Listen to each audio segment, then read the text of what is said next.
The first thing I noticed when I came back to myself wasn't pain. It was a smell, like candle wax and dish soap and something floral I couldn't name. It was wrong for a hospital. Everything else was right: the beeping, the cold air, the weight of tubes and monitors. But that smell belonged somewhere else. Somewhere with a Sunday crossword on the table and a cat named after a president. It belonged to Ruth Ann Kozlowski, my ex-girlfriend's grandmother. She was sitting in the chair beside my bed, with her hands folded in her lap and her eyes closed, lips moving slightly. Praying, I realized. She was praying. When she opened her eyes and found me staring, she didn't startle. She just reached forward and covered my hand with both of hers.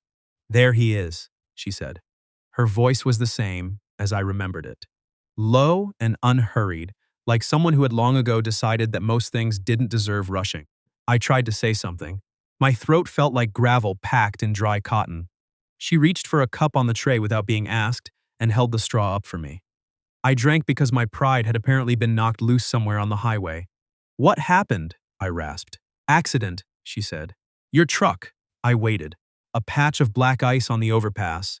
"You hit the barrier." She paused. "The paramedics said you were lucky." I ran that word around in my skull. Lucky. There was a bandage on my right forearm. Something heavy and immovable wrapped my left ankle.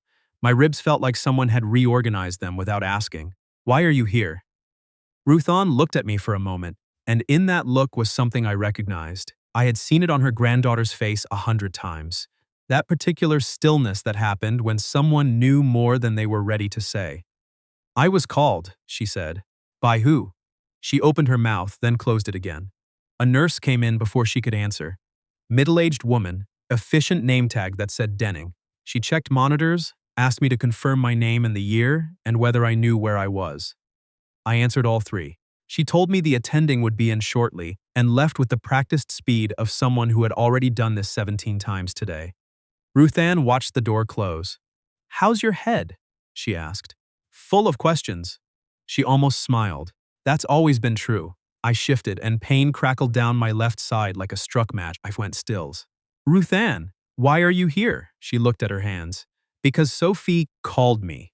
The monitor beside me did something involuntary. An excited little chirp that gave me away completely. Sophie. Sophie Morrow. 3 years together, 2 years apart. She'd ended it on a Tuesday in early March, which I had always found particularly unkind. February would have at least made sense. She ended it because I kept treating our relationship like something I could tend to later, like a project I'd get around to once the more urgent things cleared up. She ended it because she'd asked me once, clearly, if I saw a future with her. I told her I didn't like putting a timer on things. She told me that wasn't an answer. She was right. I didn't have the decency to tell her that. Not then. She got a new position at a landscape architecture firm in Portland. I said she should go. She went. That was the short version. The longer version made me look worse. "Is she here?" I asked. Ruth Ann folded her hands again. The careful way she did it told me everything. "Is she hurt?" "She's fine." She said it quickly, then added, "She's not hurt. She's here, but she's not hurt." I let out a breath that scraped my ribs on the way out. "She's in the hospital, down the hall. Waiting room. She's been there since they brought you in." I stared at the ceiling. There was a water stain in the shape of Michigan near the fluorescent light. I looked at it for a while. Ruth Ann. What was she doing in Portland 2 months ago? And now she's here in a hospital waiting room, waiting for me to wake up. Ruth Ann's mouth pressed together. "That is a question you should ask her." "I'm asking you." She looked at me with something that was almost pity. "Because she came back, sweetheart. That's why I'm here. She called me from outside your apartment 3 nights ago, and she said she needed someone to talk to, and I said come over. So she did, and we sat at my kitchen table until 1 in the morning, and I told her to do what she actually wanted to do, instead of what felt safe." She paused. "And then 2 days later, I got a call from a nurse who found your phone unlocked with Sophie's number pulled up, and Sophie was already in the ER waiting room, so they called me because she wasn't family and she had nobody there with her." I absorbed that. "She pulled up my contact?" I asked. "She was there and she was alone, and they thought she might need someone." Ruth Ann patted my hand once. "So here I am." The door opened then, and I knew before I looked because the room changed. The air did something different. I can't explain it any better than that. Sophie Morrow stood in the doorway in a dark green jacket over a gray sweater, her dark hair shorter than I remembered it. A canvas tote bag over one shoulder like she'd stopped by on her way somewhere else and didn't want to seem like she was making a thing of it. There was nothing wrong with her. No bandages, no scrubs, no sign of the accident at all. She was looking at me the way you look at something you thought you'd lost, and then found and weren't sure yet whether you were allowed to feel relieved. "You look terrible," she said. "You look exactly the same." She pressed her mouth together. "That is not something I know how to take right now." Try compliment. Her jaw worked slightly, the way it always had when she was deciding between a real answer and a deflection. She chose neither. She crossed the room and set the tote bag on the windowsill and stood there with her arms loosely folded, close enough that I could see the shadows under her eyes. "How's your head?" she asked. "Ruth Ann already asked me that. That means you should have a rehearsed answer. Full of questions. Same answer." Her eyes moved over the bandage on my arm, the brace on my ankle, the IV line. I watched her jaw tighten once, and then release. "The doctor said the impact was on the driver's side. Barrier caught most of it. I remember rain," I said. "And then I remember this ceiling." "There was no rain," she said. "The roads were dry except for the overpass. The overpass had ice. Who told you that?" She looked away. "I talked to the highway patrol officer.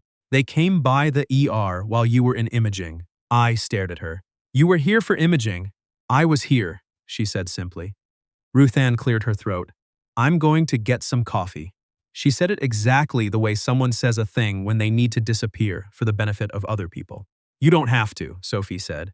"I do," Ruth Ann said, and patted Sophie's arm on her way past and left with the timing of a woman who had spent 8 decades knowing exactly when to exit a room. The door clicked shut. Sophie stood with her arms still folded, not looking at me. "You were in Portland," I said. "I moved back 6 weeks ago. You didn't tell me. We don't tell each other things anymore." That was the arrangement. That landed hard. "Did I know you were back?" She was quiet a beat too long. "Sophie," she turned back. "You texted me," she said, 4 days ago. You said you'd heard I was back, and you said you wanted to talk, and I didn't answer because I didn't know what to say. And then 3 days ago, I called my grandmother and sat at her table for 4 hours trying to figure it out. And then 2 days ago, I called you back, and we talked for a long time. And then yesterday," she stopped. "Yesterday," I said. Her eyes filled just barely. She controlled it. "Yesterday you said you wanted to take me to dinner. That you wanted to do something real this time, not just see if it felt the same, but actually make an effort. And I said I'd think about it. And this morning you called me from your apartment, and you said you'd made a reservation for 8 o'clock. The monitor chirped. I couldn't help it. 8 o'clock tonight? I asked. 7:15 tonight. You were on the overpass. The room went quiet except for the machines. I looked at the ceiling. Michigan-shaped stain. I looked back at her. "I don't remember any of that," I said. "I know." Her voice was careful. "The doctor said the concussion might have cleared the hours before the impact. But I made of a reservation. You sent me the confirmation. I had no memory of this. I had no memory of calling her back, or sitting in my apartment, deciding to try, or making a reservation at a restaurant I couldn't picture yet, or sending a confirmation email with my phone propped against whatever I leaned it against when I was doing something I was nervous about. But I knew myself, and that all sounded exactly like me. Not the smoothly confident version I sometimes tried to perform. The real one. The one who rehearsed things before he said them, who texted a confirmation because he was afraid his word wouldn't be enough, who made reservations at nice places because he wanted to get it right. "What restaurant?" I asked. She looked at me strangely. "Carver's." I closed my eyes. Carver's was a small place over in the Riverside district. Exposed brick, good wine list. A lamb dish that Sophie had mentioned exactly once 2.5 years into our relationship, in passing, while we were watching a food documentary, and I had written it down on my phone so I wouldn't forget. She didn't know I'd written it down. "I was going to take you to Carver's," I said. "I know." "You emailed." "No," I said. I know why I picked it." She went still. "You said once that you wanted to try the lamb," I said. "We were watching something. Some cooking show. You said it looked like the kind of dish that made a restaurant worth finding out about." Sophie stared at me. "I wrote it down," I said. "After you told me that. I wanted to take you there someday when things had settled. Things never settled. We ended instead. I looked at her. I still had the note. She sat down in the chair. Slowly, like her legs made the decision before she did. I watched her process it, the small thing it was, and the way it became something much larger in the context of a hospital room and 2 years of careful silence. You never told me that, she said. No. You never told me a lot of things. I know. She looked at her hands. They were in her lap, and there was a thin silver ring on her right hand that I didn't recognize, and I noticed it the way you notice something that rearranges your chest without permission. Why did you move back? I asked. She glanced up. Portland didn't fit after 2 years, she agreed. She said it without apology, which I respected. I liked the firm. I liked the work. I didn't like who I was becoming out there. She paused. I kept waiting to feel settled, and I never did. Is that the only reason? Her jaw did the thing again. The small, deciding motion. No, she said. I waited. I missed. She stopped, started again. I missed my grandmother. I missed the park on Alderman Street where the tulips come up wrong every spring. I missed the coffee shop on Brenner that burns its espresso a little. A beat. I missed things about this city that I couldn't name until I wasn't in them. She didn't say my name in that list.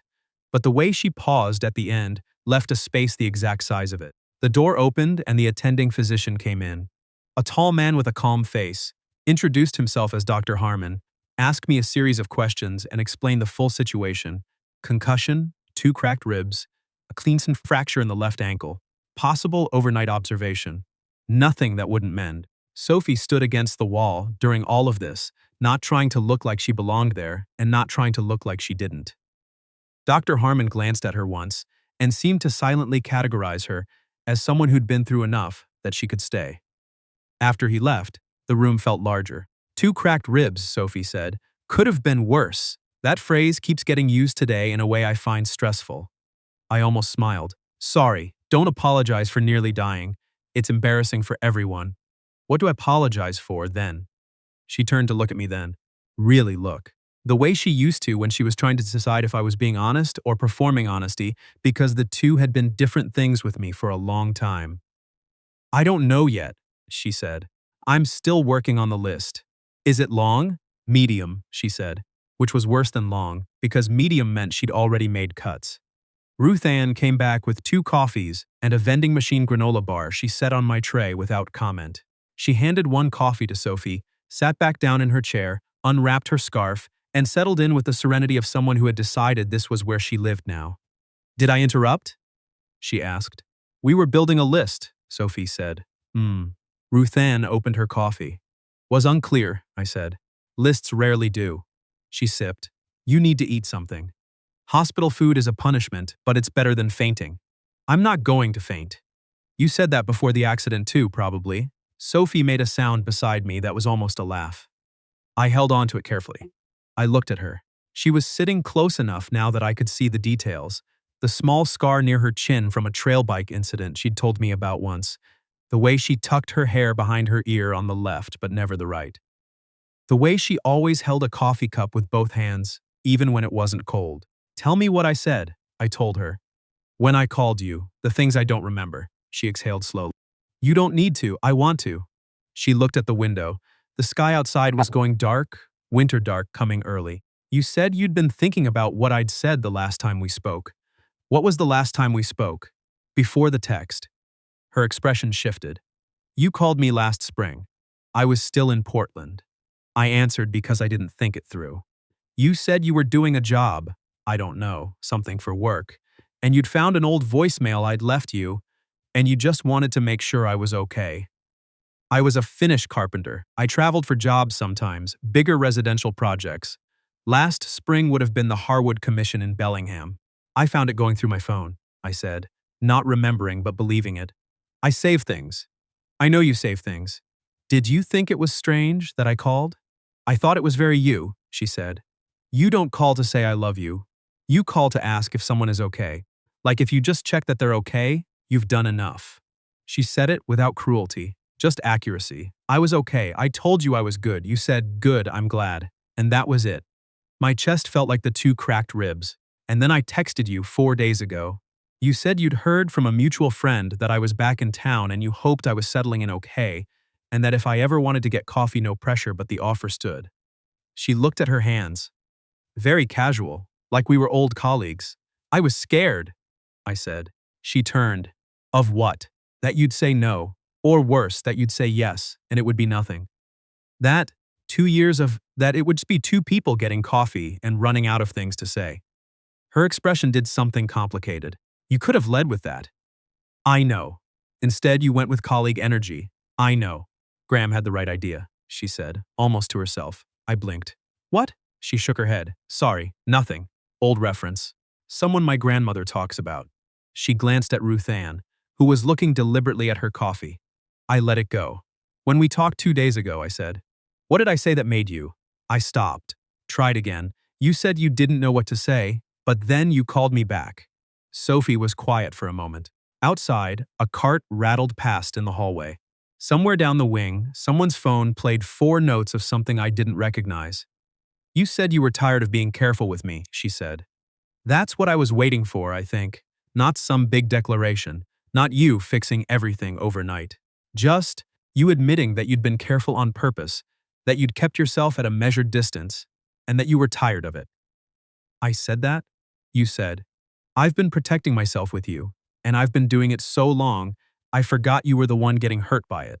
The monitor beeped. Ruth Ann stood up suddenly. I'm getting more coffee, she said. You have coffee, Sophie said. I need more. She left again with the exact same beautiful timing as before. I looked at Sophie. She looked at me. I don't remember saying that, I said, but I've been thinking it for 2 years. Her breath came out unsteady. Don't say things just because you're in a hospital bed and it seems like the right time. I'm not. You might be. You have a head injury and you're on something for the pain, and the last 12 hours have been. I've had your grandmother's kitchen table smell burned into my nose for the past 40 minutes, I said. I don't need mood lighting. I've been thinking it for 2 years. Her eyes went bright. She looked away first. I was going to take you to Carver's, I said. I had the reservation for a month. She turned back. You made the reservation before you texted me? I made it, and then I was too scared to reach out, and then Portia. I stopped. Portia? Mutual friend. She told me you were back, and I had the reservation and I figured it was a sign, or I wanted it to be, so I texted you. Sophie stared at me. You had the reservation first. I was going to cancel it if you didn't respond. I kept the table for 2 weeks just in case. She put her face in her hands for 1 second. Just one. Then she lowered them and looked at me with an expression I hadn't seen in 2 years and had spent 2 years trying not to miss. You are genuinely the most oblique person I have ever known, she said. I know. The lamb dish, she said. A reservation. A month. I also memorized your new address, I said. Not in an alarming way. Please stop talking. Okay. She looked at me for a long moment. Then she stood up and came to the side of the bed, and she put her hand over mine on the blanket, carefully, like she was setting something down that she wasn't sure of yet. I'm mad at you, she said. I know. I'm not ready to not be mad at you. That's fair. But I called my grandmother and drove to a hospital at 9 o'clock at night, and I've been in this building for 6 hours. She paused. So, I said. So there's something to work with. Her hand was warm. Her thumb moved once, just once, and I felt it travel from my knuckles all the way up to somewhere I was trying to keep under control. I'll take it, I said. A nurse appeared in the doorway, young, freckled, clipboard out. She checked the monitors, made notes, and said an officer from the highway patrol was here if I felt up to giving a brief statement. I said fine. Sophie started to step back, and without thinking I turned my palm up on the blanket. An invitation, not a demand. She looked at my hand. Then she laced her fingers through mine and stayed where she was. The officer's name was Prendergast. Early 40s, patient expression, a voice like reading something aloud. He asked standard questions. Where I'd been coming from, had I been drinking, was I on my phone, did I have any medical history that might have affected my driving? I answered no, and no. He made notes. Then he asked if I'd had any unusual contact lately, anything that might have been a distraction going into the drive. Sophie's hand tightened slightly in mine. Prendergast noticed. He looked at her. Ma'am, are you family? No, she said. She can stay, I said. Prendergast glanced between us with the look of a man who had seen enough hospital rooms to not need the explanation. There was another vehicle, he said, silver sedan, heading the opposite direction. It crossed the center line before impact. The driver left the scene. The room went quiet. Hit and run, I said. Possibly. We're checking cameras on the overpass. There weren't many, but we're working with what we have.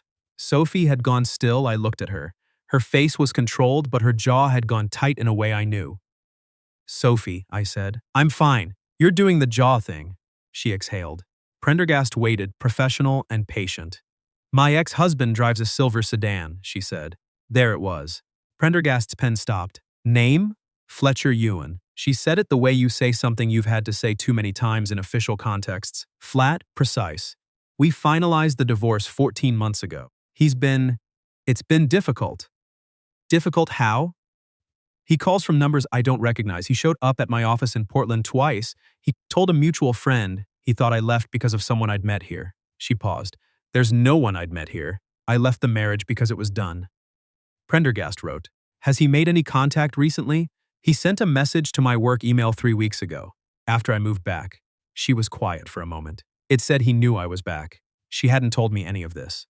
Not that she'd had to. But I sat with it. Did he know you were seeing someone? Prendergast asked. I'm not. She stopped. Looked at me.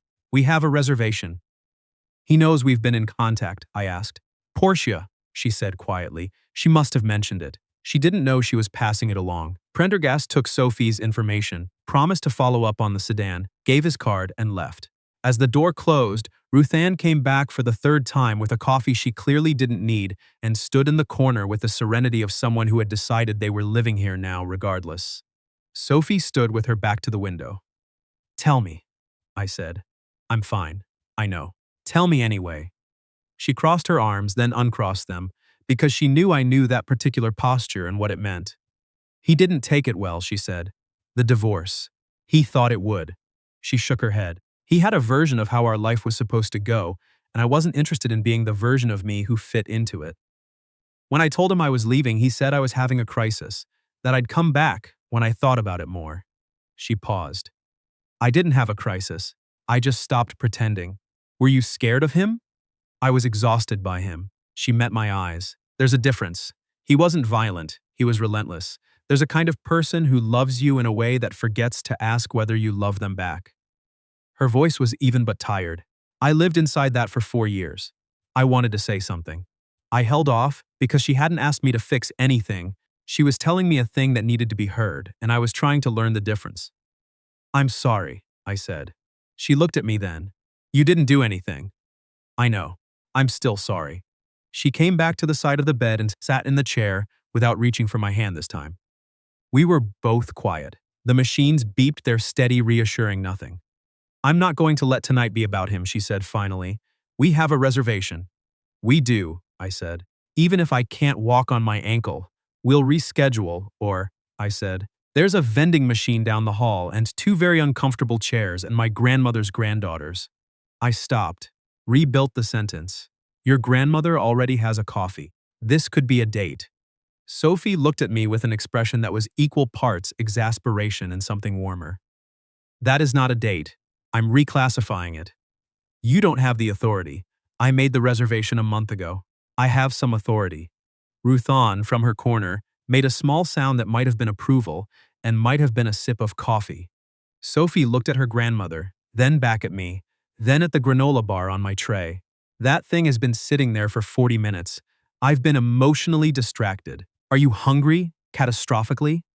She reached for the granola bar, opened it, broke off a piece, and held it up. I opened my mouth. She held it an inch away. If I feed you this, you don't get to make it romantic. Sophie, your grandmother has been in this room for 2 hours. The romantic ship has sailed. Ruthann raised her coffee in what might have been a toast. Sophie fed me the granola bar. It tasted like oats that had once heard of honey. I chewed with great dignity. Well, she asked. I have a new respect for solid food. She laughed. An actual one, small but warm, and I wanted to keep it somewhere safe for the next time I needed to remember what I was working toward. An hour later, Prendergast called back. Sophie's phone buzzed. She looked at the screen, then at me. It's him. She answered on speaker so I could hear. They had found the sedan. It was registered to a rental company, rented 2 days ago to a man named Fletcher Ewan, who had been located at a gas station 4 miles from the overpass, and was currently speaking with investigators. There was paint on the sedan consistent with the highway barrier and with the side of my truck. There would be more questions in the morning. She should not attempt to contact him. An officer would be stationed near the floor tonight. She hung up. She sat very still. "Hey," I said. She looked at me. "He's not the story of tonight," I said. Her eyes filled, just at the edges. She blinked it back. "I'm going to need to deal with this." "I know you will. But not right now in this room." She nodded once, breathed. Then she pushed the chair closer to my bed until her knee was touching the mattress. "Your ribs," she said. Completely supportive. "That's not a medical term. I'm coining it." She put her hand over mine again. I turned my palm up and she let me hold it. Ruthann had gone quiet in her corner, a woman who had enough wisdom to understand that some moments didn't need witness, only presence. "Tell me something ordinary," Sophie said. "Something that has nothing to do with any of this." I thought about it. "I'm working on a job over in the Keswick neighborhood. Big Victorian, the owners want crown molding that matches the original, which means I've been reading about 1902 millwork for 2 weeks." I paused. "The husband keeps calling it crown molding, and the wife keeps correcting him and calling it cornice trim, and they're both technically right, but neither one of them will yield, and I've been caught in the middle for 16 days. Sophie smiled. "A real one this time.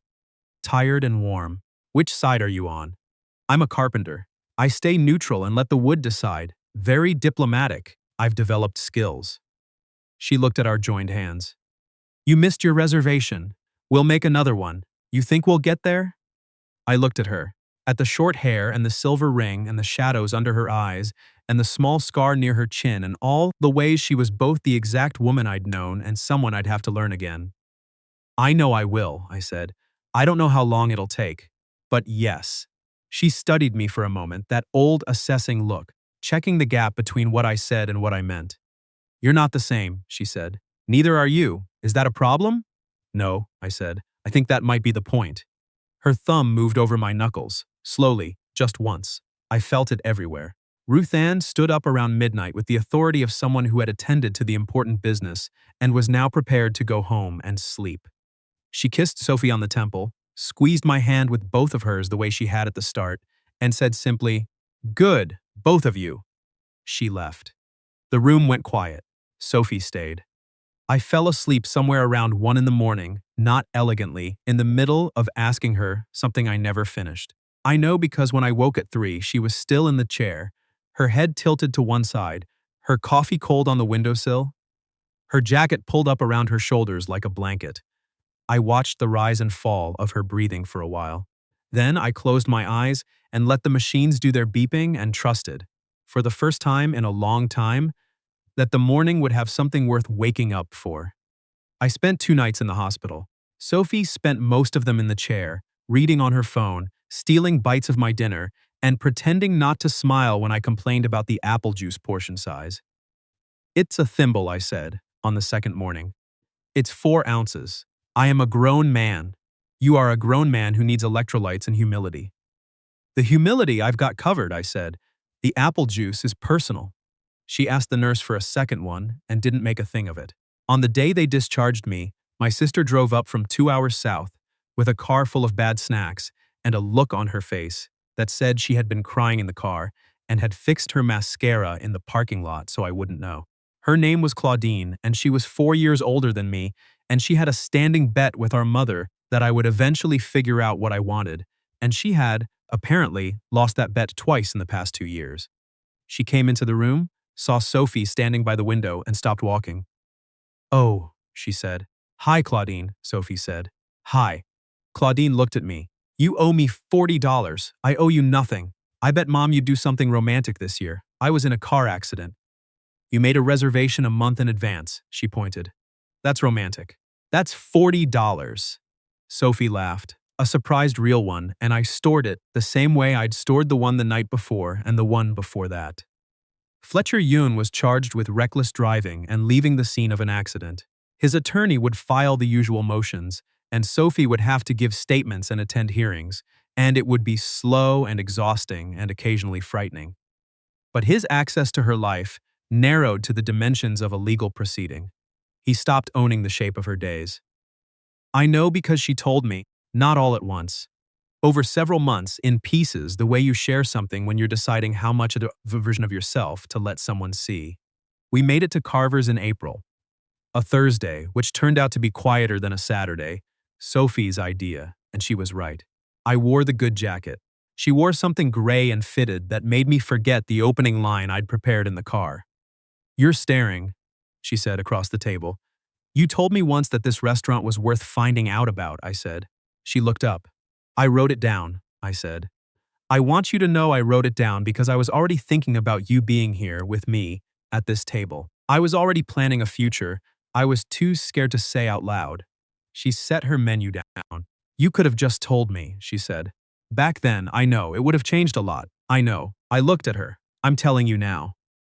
She looked at me for a long moment, that same careful assessing look. Then she picked up her menu again. "Okay," she said. "I'm getting the lamb." I ordered wine. She talked about a new project her firm had taken on, a public green space near the waterfront, and I told her about the Victorian crown molding ceasefire, which had reached a diplomatic solution involving both terms in the contract, with a slash between them. She laughed, and the candle on the table did something to her eyes. We didn't fix everything that night. We weren't trying to. We were trying the thing just in front of us, which was sitting across a table and telling the truth and ordering the dish we'd talked about once, years ago, because someone had remembered. That turned out to be enough to start. A year later, I built a bookshelf for her apartment. Walnut, simple, clean lines. She told me where she wanted it, and I built it to fit that space, not a generic space, not a catalog version, that particular wall in that particular room for that particular person. She ran her hand along the shelf the day I installed it. "It's perfect," she said. "It's yours," I said. She turned and looked at me, and I saw all of it in her face. The anger she'd had to let go of, the trust she'd had to rebuild, the dinner she'd waited for, and the hospital room she'd stayed in, and the grandmother's table at 1 in the morning where she'd decided to stop doing the safe thing. "Yeah," she said, "it is." I kissed her there in her apartment with sawdust still on my jeans and winter light coming through the window, and she kissed me back like it was something she'd been looking forward to, which is the best way anyone has ever kissed me in my life. And I thought, this is what waking up feels like. Not the fluorescent light and the beeping and Ruth Ann Kozlowski's candle wax prayer smell, though that was part of it. This, the ordinary Sunday morning weight of a life that fits, with a woman who knows you well enough to be angry at you, and stayed anyway, and asked you to try, and meant it. I had a note in my phone that said Carver's, the lamb. She'd love it. I kept the note. I probably always will.